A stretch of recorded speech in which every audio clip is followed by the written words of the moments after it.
Prazer estar falando aqui, eu sou Regiane Cunha, sou terapeuta e formadora, e aqui nesse perfil ajudo profissionais que desejam se tornar um especialista no tratamento da ansiedade e depressão. Então, você está em busca de ter mais resultados com seus pacientes, é importante que eu traga aqui resultados para vocês e que eu traga exercícios práticos que vocês possam implementar. Agora a gente vai então para o nosso segundo ponto da âncora de imagem. E o segundo ponto da âncora de imagem, né? Lembrando que eu também expliquei para vocês o que é uma âncora de imagem. A âncora de imagem é aquela imagem, aquela fotografia que corresponde a tudo que está relacionado àquele fator de trauma, tá? Eu, infelizmente, tive o desprazer de perder uma vizinha de frente hoje pela manhã, e foi uma situação, assim, bastante dura ver a família encontrando essa pessoa, né, desfalecida dentro da própria casa. Era uma pessoa que estava sozinha. Então, a imagem disso tudo vai ficar na cabeça delas de uma forma, na minha cabeça de outra forma. A relação que elas têm com essa senhora é diferente da relação que eu tenho. Então, por mais que eu tenha estado ali em contato com o corpo, estando dentro da ação, tentando ajudar o máximo possível, o que gerou para mim, de certeza que foi diferente do que gerou para elas. Então, consoante aonde gera a minha âncora de imagem, os meus sintomas físicos vão ficar acionados, tá? É claro que como eu uso a biomicrohertz, eu já fui aqui e já apaguei. Se fosse emocional, se fosse uma pessoa da minha família, eu não faria, a gente não faz processo de biomicrohertz. A única questão que a gente não usa nos primeiros momentos do luto. Então, no primeiro processo de luto, respeitar pelo menos uma semana, duas, e só depois de 2 semanas de luto que a gente deve fazer, porque todo paciente necessita viver o luto, tá? Mas como o meu caso não era esse, então eu já fiz a limpeza para não ter questões aqui. Tá, então passamos pelos pensamentos e a gente vai falar agora pelo primeiro, a gente falou dos pensamentos e a gente agora vai falar sobre espaços físicos. Você precisa identificar se o seu paciente com ansiedade e depressão, né? No caso, a gente está falando 5 formas de identificar o que gera ansiedade, mas como eu disse, crises em geral, para depressão pode ser igual, tá? Então, espaços. O que significa espaços? É perceber se quando esse paciente vai em certos e determinados lugares, ele acaba tendo uma crise de ansiedade. E aí, o que é importante? Muita gente fala pela aí na internet e tem a ideia de que se eu vou num espaço público, no shopping, o que me gera ansiedade, a minha fobia social ou a minha agorafobia, está relacionada ao quê? Ao fato de eu ir no shopping e não percebe que a ligação é apenas a âncora de imagem e que pode estar relacionado de forma direta com um trauma que não tenha nem nada a ver com shopping. Se você não sabia disso, é bom que você saiba.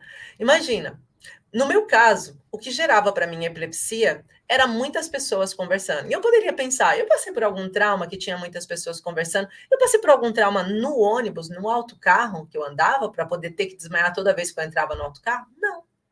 Eu não tinha passado por nenhum trauma dentro de um autocarro ou dentro de uma caminhoneta, mas eu tinha passado por um trauma que tinha muitas pessoas conversando ao mesmo tempo.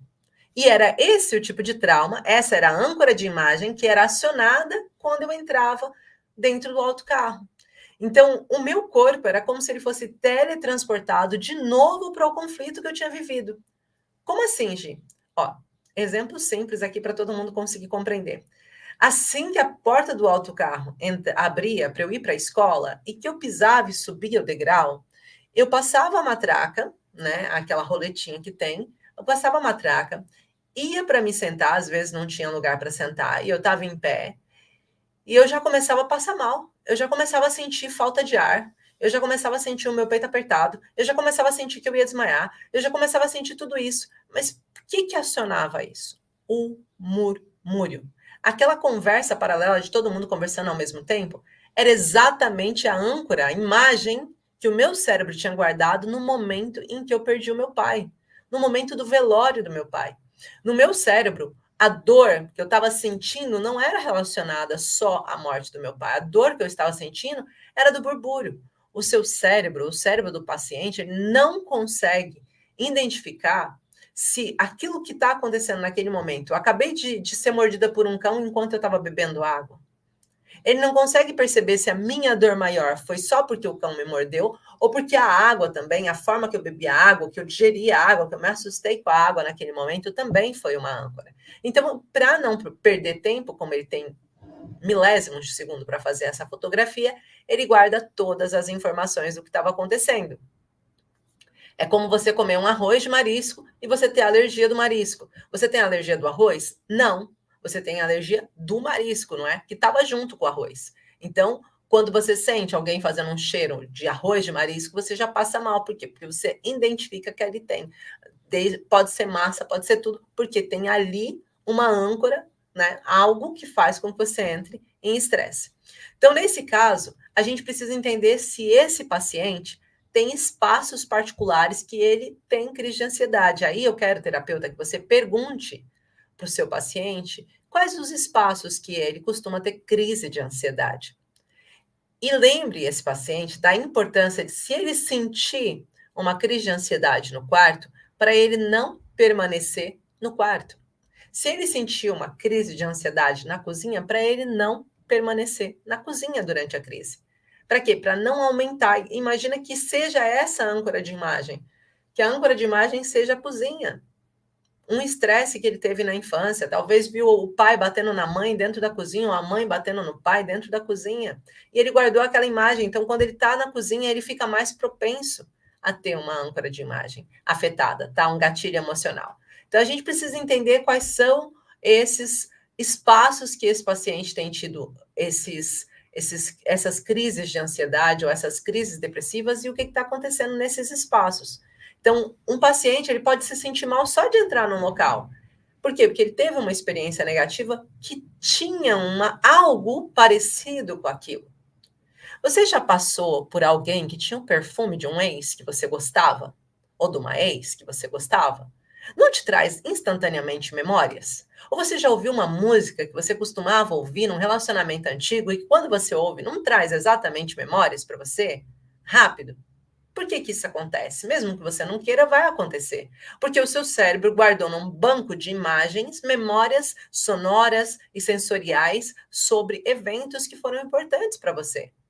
Mesmo que você não goste mais dessa pessoa, aquela imagem ficou guardada, tá? Então, até para se proteger. Então, é importante a gente conseguir lembrar que espaços, seja um lugar muito branco, seja uma estação de comboio, seja dentro de um carro, seja numa ponte, pode ser um fator que gere para você estresse ou gere ansiedade para o seu paciente por conta dessas questões. Fez sentido para vocês o ponto 2 que eu trouxe? Por exemplo, terapeuta, se você está sentindo que o seu paciente tem espaços, a gente tem duas formas de lidar com aquilo. Se é uma memória consciente, você não tem o uso da biomicrohertz para fazer e conseguir desobstruir esse trauma emocional, o que você vai fazer? Uma terapia de introspectiva, ou seja, uma exposição gradual de desensibilização, por exemplo. Fechar os olhos e levar ele até esse lugar, através de uma meditação guiada que possa fazer com que esse paciente possa ir tendo outras memórias nesse mesmo ambiente. Por exemplo, se o meu paciente não consegue mais ir no hospital, em vez de eu ficar forçando ele a ir no hospital e ver se ele ficou melhor, eu vou fazer essa desensibilização. E como que eu faço essa desensibilização gradual? Eu vou pedir para ele fechar os olhos, vou dizer para ele respirar, agora imaginar o hospital, e agora vou imaginar que nasceu alguém que seja importante para ele. Vamos imaginar o seu nascimento, como foi importante, foi algo bonito, ou da sua netinha, ou do seu filho. Vamos imaginar o momento que nasceu, e aí eu vou ter que reforçar a memória positiva para apagar a memória negativa, tá bom?